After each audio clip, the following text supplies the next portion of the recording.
ลอบជាមនុស្សម្នាក់ដែលសំខាន់មានទាំងក្តីសង្ឃឹមមានទាំងសេចក្តីសុខតែថ្ងៃនេះអ្វី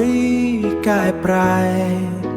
សល់តែរូបកាយជាមួយនឹងបេះដូងដែលស្លាប់អរគុណសម្រាប់ការក្បត់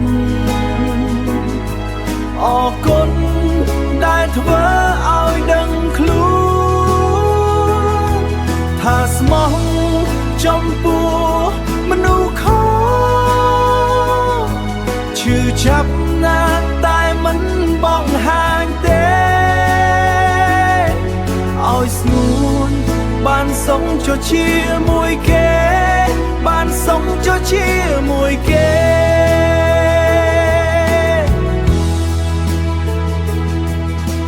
ឃើញរូបគេនៅក្បែរគ្នាបេះដូងឈឺពិតខ្លាំងណាស់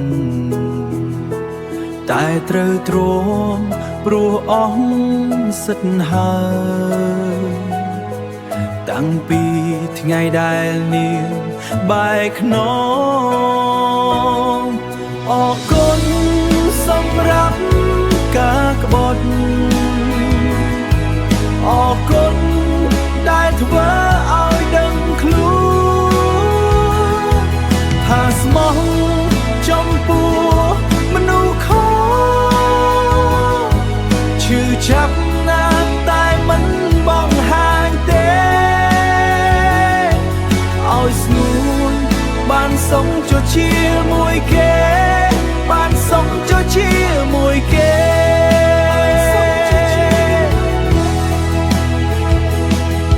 អរគុណសម្រាប់ការក្បត់អរគុណបេះដូងដែលស្លាប់បេះដូងដែលស្លាប់ឲ្យស្ងួនបានសុខចុងបាទអរគុណច្រើនណាស់